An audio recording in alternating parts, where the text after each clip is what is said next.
I am really excited for this episode of Innovation Generation here at Grove City College. I would like to welcome my guest, Amy Mucha, class of 2009, who happens to be the founder and owner and chief pop artist of Daisy Pops from Kent, Ohio. Amy, welcome to the show today. Thank you so much for having me. I'm excited to be here. Welcome to Innovation Generation, a podcast of the Center for Entrepreneurship and Innovation at Grove City College, where we hear the inspiring stories of entrepreneurs and explore the hopefulness of entrepreneurial thinking wherever we find it.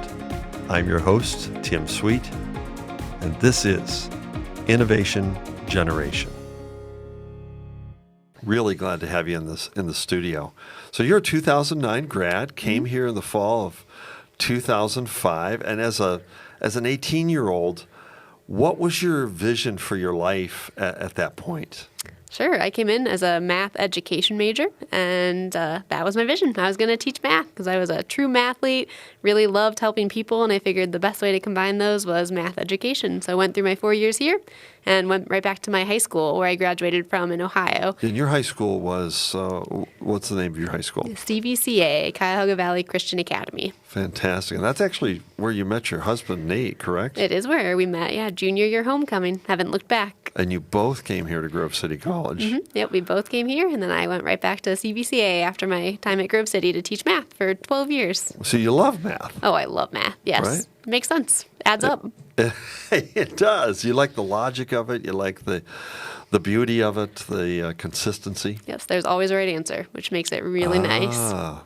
It's not like entrepreneurship, is it? Yeah, where there's never a right answer. You got that right.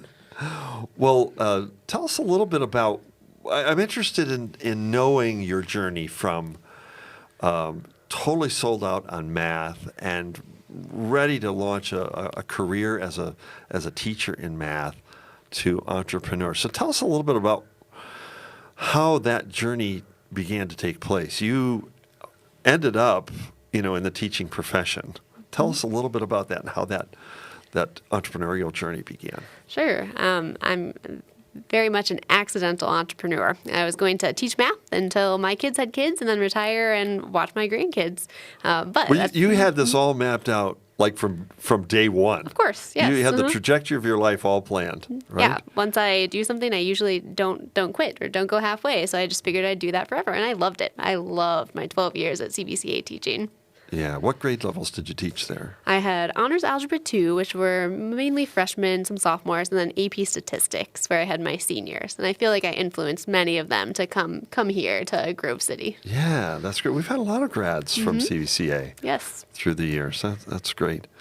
So you loved, I'm assuming, teaching math because it inspired students to study more math and to discover some skills that maybe they didn't think they had? Yes, I would like to think it instilled some love of math in students.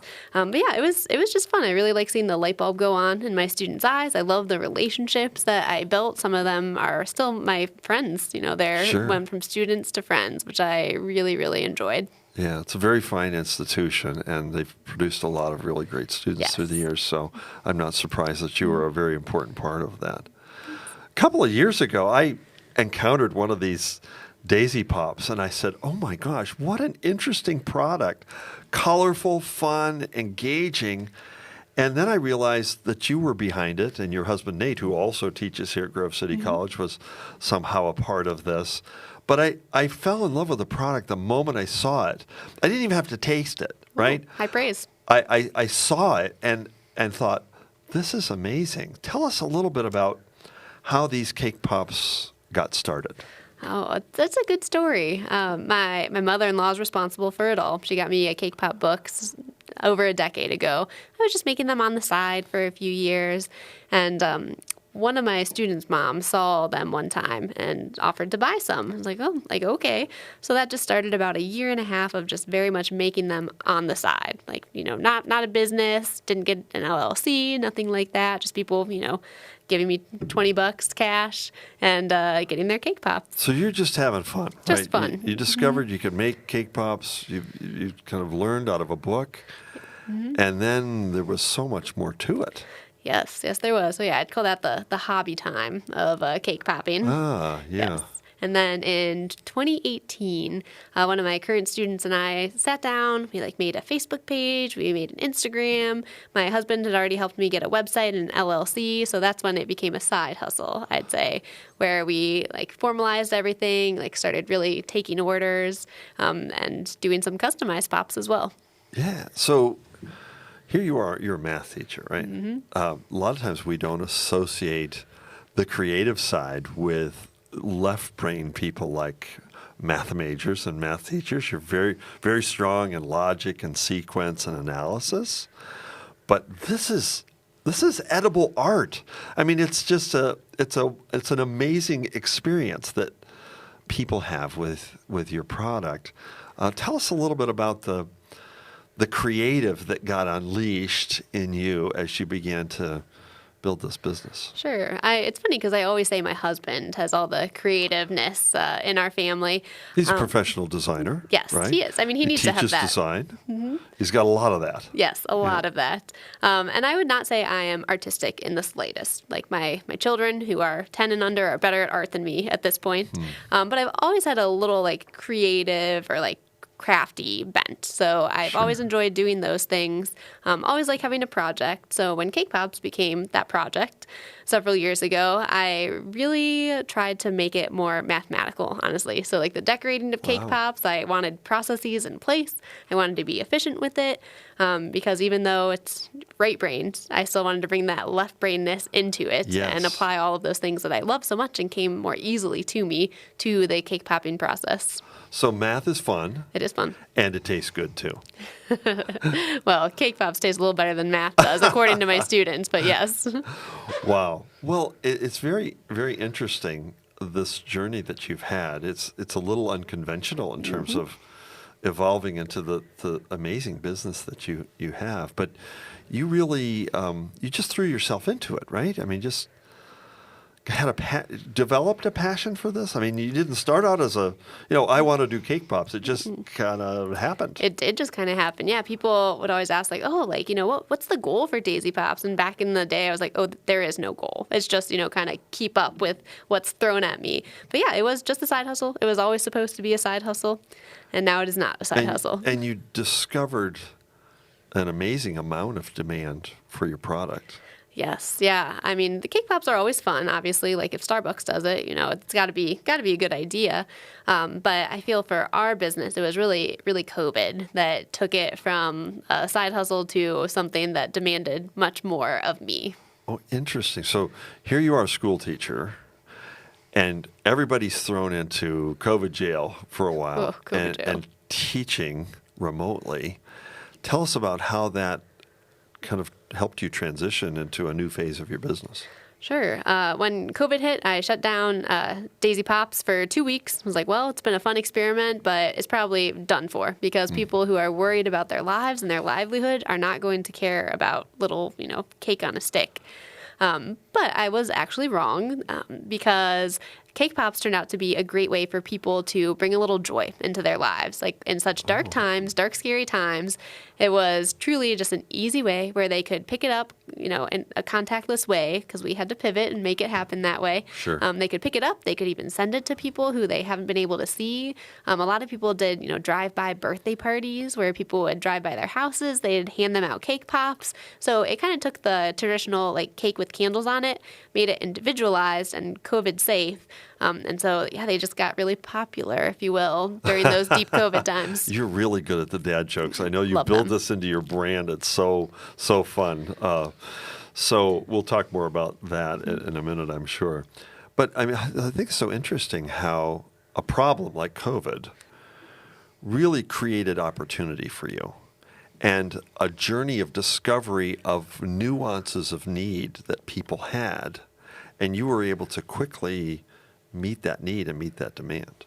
Yeah, it was. I always, think of the word just pivot pivot, which can sometimes be negative, but in our case, it was all positive during COVID, all the pivoting that we had to do. And it was nice because I felt like it was low stakes pivoting for me at the time, because this wasn't my all. I still was teaching full time. If people didn't like cake pops anymore, like, so be it. But it was nice because I felt like I was a little more free at the time to make decisions and to not, really worry too much about like, well, what if it doesn't work, or what will happen? But I could just make the decisions and roll with it. Wow. So your business started to grow. It did. Right? COVID gave you an opportunity to build this home-based business and to take it to a new level, even though that's strategically not what you were aiming at. Right? Right. Yeah, not at all. I often say that without COVID, I would still be happily teaching in the math classroom right now, and maybe still doing cake pops on the side, maybe not. And you love teaching. I love teaching. Yeah, and you love students. Mm-hmm. And in fact, I think I see the heart of a teacher embedded in this business.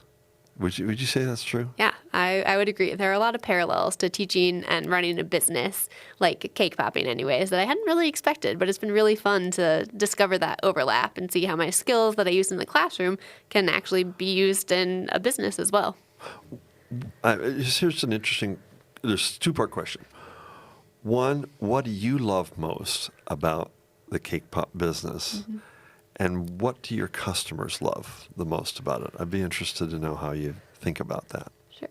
I love the most people. Whenever people ask me what's my favorite part, I always say people. Yeah. Whether it's my coworkers I get to work with, the other businesses that we collaborate with, the business owners that have become true friends of mine throughout this process, and of course the customers, the people who come every week to our Saturday farmers markets and say, our kids talk all week about this. This is how we get them to the farmers market because they know they're going to get a daisy pop.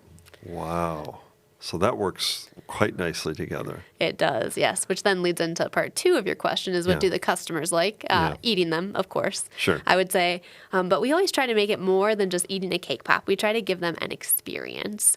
So not only are you getting a tasty treat, but you're also like gaining more joy and more happiness because of it. So for instance, a couple of the things that we do at our markets is when people come up, they have a little trail of cake pops on the ground, which happened during COVID to be social distancers, but now they've stuck around. So these were markers 6 feet apart for social distancing, yeah. Yep, but now it's like Candyland. The kids see the trail of cake pops, they like hop on them, and it's a good time.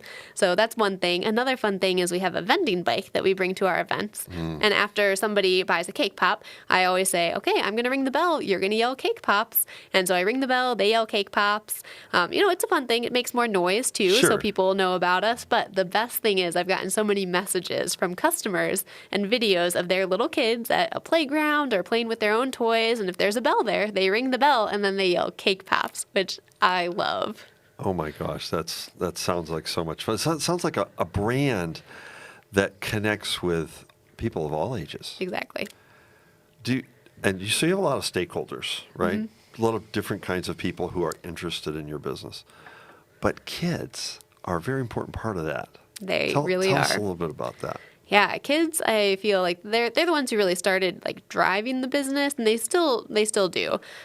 Kids parties, kids activities. We do make your own cake pop workshops, which kids come to and love doing. Even at markets, seeing the kids like their eyes lighting up when they see us, and then dragging their parents over. But yeah, kids drive a lot, which is just so fun because kids are so pure and innocent, and just seeing the joy and like the light in their eyes when they finally get the cake pop that they've been waiting for is truly a gift. And that joy that you talk about, that's really at the heart of it, isn't it? Mm-hmm. That just joyful moment when somebody sees this very colorful cake pop, and you make them in so many different creative designs, to eat it, to enjoy it. And there's something very wholesome about that. Yeah, right on our our tagline is a little pop of joy, because it's a pop and then it's also joy, and combining the two of them is great and successful too. If COVID taught us anything, it's that we need a lot more of that kind of experience in our lives, don't we? Exactly, yes. Yeah, taking a brief moment and appreciating what we've been given. Right. And the nice thing, too, and the great thing is that people have discovered that they can get joy by giving cake pops, which has become a big part. So people will buy cake pops to gift to people, and then I like to call it spreading popsitivity. Yes. So they're just continuing to spread the cake pop joy, and it's nice when it's even a few steps beyond me. So like I'm, responsible for making that first step, introducing those people to cake pops, and then they do the work for themselves after that. So you've got built right into it a kind of a shareable kind of element, right? Mm-hmm. You taste this, you eat it, you experience it, and you're like, what can I do with this, right? How can I impact somebody's life? What kind of joy can I bring to somebody else? And you don't have to talk about that. It just happens. It does. And your biggest season of the year is what? The holidays. So Christmas, we do a lot of cake pops in those couple months leading up to the holidays. So tell us a little bit about some of the design, because, I mean, these are the design work here, I think, is just so fun and so fitting for the brand itself. But that's a big part of your business, right? The design elements. Mm-hmm. How do you think about that? Say with, for example, with Christmas, how do you think about creating pops that meet the specific needs of customers? Sure. Yeah, we already have our Christmas pop prototypes. They've been done for a couple weeks. We have the photos edited. They're up on the website, which we have to do in, months early. Sure. Because we have to get those out there. And so my best friend, who is currently a pop artist with me, and fun fact, we also taught together. She was also a math teacher. Wow. So now we get to work together again in a different environment, which is great. But the two of us are usually working together on designing the holiday pops. So for Christmas specifically, we always try to hit kind of three genres. We have our holiday stocked pops is what we call them, because they're always in stock, so people don't need to give us much notice. And those are fun flavors like hot cocoa, snickerdoodle. There's a few like peppermint bark and another one in there. So that's one of them. And then another one is the Christmas set, so very Santa oriented. Sure. Gifts, red, green, white. And then we started doing a winter set as well for the people that don't necessarily celebrate Christmas or don't want, Christmas things. They just want a cute little winter snowflake, snowman set. Sure. So have you sold those in the past, or are these new designs coming up here for this coming Christmas season? Last year was the first year that we did all three different types of those, but every year it's new design. So we use maybe a couple of the same ones and then try to revamp the others just so it's always changing, always a new little thing for our customers coming up. I see innovation really being at the heart of your business as well. I mean, cake is nothing new. Cake pops aren't really anything new, but you're always putting a new twist on this product and not only the product, but the business model as well. Mm-hmm. New things are always happening. So who designs these? I mean, you don't think of yourself as a designer necessarily, but there are people doing this design work. Yes. Yeah, there are people doing the design work. So I have a whole team of pop artists who's doing the pop design. And we have about 17 or 18 of us now, and it's great to just have trusted people around who have great minds. I run ideas by them. Oftentimes they'll come to me with ideas and Sure. say, Amy, what if we do this? And more often than not, I'm like, oh, why did I not think of that? That's great. So it's very creative kind of environment that Yes. you're in. You've built some community, right? Right. Mm-hmm. Yeah. Yeah, lots of community. And then on the other side of the design, the part that I don't feel very qualified in, like our branding. My husband, as you already mentioned, is a design professor and owns his own design business called Each and Every. And they have been crucial in our branding and really our voice. I feel like I'm the voice, but they're the ones who make the voice look good. Yeah. Who make all of our pictures look great, who come up with brochures. So I've been so grateful, and I've really grown to appreciate the work that they do. If people wanted to follow you on Instagram or go to your website, how would you direct them? Yes, Instagram, it's at daisypops_cake pops. We love social media, so we love meeting new pop pals on there. And then our website is www.daisypops.com. Yeah. I love the brand. So tell us a little bit about how that started, because I think that's kind of a fun element to Daisy Pops. Where did this come from? Sure. Well, when we started the business way back when, I asked my oldest son, Peter, I said, Peter, what if we name it Petey Pops? He was like, nah. So I just skipped Charlie, our middle child, of course, and went straight to Daisy, because at the time, one of her nicknames was Daisy Cakes. So we actually started off the business as Daisy Cakes, which makes sense. Daisy's the only girl. She has an object name. It's very cute. Yeah. So Daisy, sometimes it gets to her head that she has a business named after her. But I see. Yes. And like a little flower. Right. Right? A little edible flower. Yes. So she definitely takes ownership of it, sometimes too much. That's great. So the whole family's involved in the business. Yeah, they really are. People often ask, like, oh, does your husband, do this with you? I'm like, well, no. Like, I am the only owner. But I would say Nate is a huge part of just the ideas, the talking me down from when something goes wrong and I want to, be angry about it.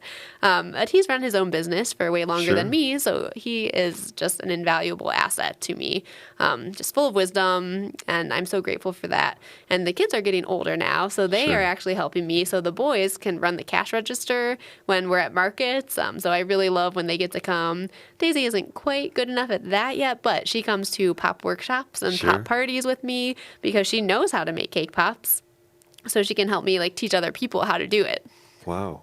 So that's kind of interesting. You're teaching your kids entrepreneurship on the fly. Yeah, they see a lot from both me and Nate about running your own business. Well, that's got to bring you joy as well. It does. One thing I was really sad about not teaching was I was so looking forward to teaching my own kids. Like, I would love to have them, an honors algebra 2 and AP stats. So that was a little bit of a tough pill for me to swallow when I decided to not teach anymore. But just what you said is I'm still teaching them just right now, at a younger age. So, even if it's, little things like my oldest will see me, upselling people. Like when they buy 3 cake pops at a market, I say, well, at that rate, you might as well get a 6-pack because your 6th one is free and you get a cute little box. So, he's seeing those things and I can tell he's learning from them, which I hope that, eventually the boys can go out and do markets on their own. I would love for them to have their summer, winter, all the time jobs, set with Daisy Pops when they're older. Right. So, the business has grown and, you're always making new packaging decisions and doing some amazing things, getting pops into the hands of people and introducing your brand and your product to people. This what we have here on the table here. This is a little, do you call that a pop pack or what do you call that? Yeah, a little pop pack. I like that. Yeah, this is I always carry cake pops around with me. People joke and say that I'm like Mary Poppins, the never-ending bag of cake pops, which is true. But I found that especially when I'm at, networking events or, if I'm going to meet people that don't really know about cake pops, I don't really want to get into a discussion necessarily. I mean, I would like to get into a pop discussion, but not everybody wants to hear about the whole history of cake pops and Daisy Pops. But if I just give them cake pops, then their interest is immediately, on the cake pops. And even if they never order, then I brought them more joy that day and success. That's awesome. So, I mean, obviously it's something that consumers have really responded to. As you've started your business, you've done markets, you've done parties, you've provided all kinds of cake pop experiences to people in a lot of different contexts. But the business has really grown, and you have kind of a fun mathematical way of measuring that, don't you? I do, yes. We have something called the pop counter, which it's my way of still doing math and forcing other people to do math. So this pop counter is your elementary school, place value flip chart. And so we have it out at our events. So if somebody buys 6 cake pops, they have to add 6 to the pop counter. Gotcha. Yes. So some people roll their eyes and well, hey, I'm a former math teacher, so you just have to do it. But most people really enjoy it, and it also gives them some ownership. They're they've sold, however many cake pops this year, and I'm 6, or 50 of them. They're part of that journey. Exactly. Right? Yes. And so the pop counter has gone up over the years. Where did you start? In terms of numbers that made you think, oh, there's something to this. Right. In 2018, the pop counter hit 13,000, which I was blown away by. I'm like, oh my goodness, over 1,000 cake pops a month. That's crazy. And it has grown over the years. So last year in 2021, we hit 113,000. So just increased that first year's number. Year 2? Or year 3? That was year 4, actually. Year 4, I skipped okay. a few years in Yeah, between. yeah. Yeah, and this year we're already at 100K cake pops, and we haven't even hit the holidays yet. Wow. Wow. Now, when somebody turns over like an important number, do you do something special? Oh, we do. Yes, that's really fun. If somebody flips it to the next 100, they get a Sure. free cake pop. If somebody flips it to the next 1,000, they get a free 6-pack of cake Sure. pops. If somebody does the next 10,000, they get a free dozen. So yeah, and it's always a fun thing. Like people, when they get to flip it and they get a free cake pop, oftentimes they'll be like, "Oh my gosh, we actually got to do this last year." So it's something that they remember, and it's just a little fun extra thing. I've ordered these and used them for events, like when we have student recruiting events here at the college, and people they light up. I mean, it's an amazing bright spot in their day, no matter what's happening, and it doesn't matter, what's happened before or where they're going. They're willing to stop and pay attention to cake pops, take a bite, have a little bit of joy, and start a conversation. Yeah, I was going to say they are great conversation starters. Sometimes if there's, a conversation, for instance, when you're trying to recruit students essentially, or get them to come over to you, Sure. sometimes it can be a little awkward and pushy. If you're like, hey, come over here, let me Right. talk your ear off about this. Yeah. But if you offer cake pops, then automatically it makes it easier for them to come into your little area. And then also it can start a conversation, even if it's not necessarily about what you're trying to, sell or promote to them, but Right. you can talk about cake pops and your favorite flavors, which then can lead into other conversations. Yeah, let's just chat, get to know you, and move forward. So for that reason, I see a lot of business potential here, right? It's one thing to sell to consumers, which is fantastic, but the B2B space is also something that's been evolving for you. Is that right? Yes, yeah. We've been doing more business to business, and a lot of that is due to our ability to edibly print logo cake pops. So I bought an edible printer in deep COVID. It's kind of a splurge. I was Sure. I don't know if we're ever going to use this, but we'll get it now. You played a hunch. I played a hunch, yes. Yeah. And so we've developed these logo cake pops where we print out the logos on edible paper. We cut them out into circles, and then we just slap them on the cake pops, put put some sprinkles around in the branded colors, of course. And companies love those. So they have used them to send out as gifts. They've used them at conventions and shows they go to. They use them sometimes just as, in staff meetings to brighten up the day for people. Sure. Yeah. So what kinds of companies, do you mind, maybe talking a little bit about some of the companies you've worked with and how they've used cake pops in specific situations? Sure. Grove City Entrepreneurship and Innovation. You're probably going to have some good students coming your way because Right. of having cake pops at your last event. Sure. One of my favorite ones is we have a minor league baseball team near Kent called the Akron Rubber Ducks. Yeah. And so I was at a game last year and, of course, had cake pops, gave them some cake pops and then reached out on LinkedIn after that, just saying hey, if you're ever interested in carrying cake pops on your dessert menu, let me know. Not thinking they actually would, but they did. So this past year, they carried our cake pops in their concession stands. They had their logo pops in the suite level as well. So yeah, it was just a great partnership, a sweet partnership, if you will. Yeah, there we go. So that's one of my favorite See, I examples. could work for you with my last name. I know, right? They come to work for you. Yes. Another fun little story, too, is in Ohio, we have something called the Akron Marathon, which is one of the biggest races around. And I met the CEO. I went to listen to her speak and did my homework and came prepared with some of the logo cake pops with the Akron Marathon logo on it. So afterwards, I just went up to her. I was like, thanks so much for speaking. Here are some cake pops for you. That was it. Just, came home. Then a few days later, I get a call from her saying, hey, we're having a big 20th anniversary celebration for the Akron Marathon. We're thinking of doing cookies in our swag bags, but I think we need to do cake pops. To which I said, yes, you do. And later that day, they placed an order for 600 logo cake pops. Wow, fantastic. You've worked with sports teams, you've worked with corporations, you've worked for all kinds of organizations that really want to extend their brand. Do you see it as a pretty good branding tool? Yeah, for sure. We've just introduced something called QR code cake pops as well. So essentially, if you hand somebody a cake pop that has your logo on the front and a QR code that links right to your website, or if you're trying to get people to take a survey or something, they can just scan it on their phones, do the survey, visit your website, follow you on Instagram, whatever you want them to do. And then once they do that, they can eat the cake pop. It's just fun things like that, where if it just makes more of an impression on people, which cake pops do, then they'll think more highly of your brand or remember you. Sure, well, kind of a sweet connection to your brand. Yeah, they just want to scan before they eat. Yeah, right? That's the problem. That's So you got to make sure they do that. Well, Amy, we're excited about your business, and you're kind of taking this forward in a new direction, right? There's some new developments in the Daisy Pop story. Yes, very new developments. What's happening? What's on the horizon? So we've been a home bakery this whole time. We've probably outgrown that model a couple years ago. But once I decided to stop teaching, then the conversation began of, well, do we do a storefront? Do we get a commercial bakery? Because we're running out of room in our basement. Sure. Like, there are a lot of cake pops and a lot of people. And so we have a spot in downtown Kent. It's actually in the same building that my husband's design business is in, so that'll be very convenient. So hopefully in the next few months we will be moved in. It'll be just mostly a commercial bakery, a very small storefront.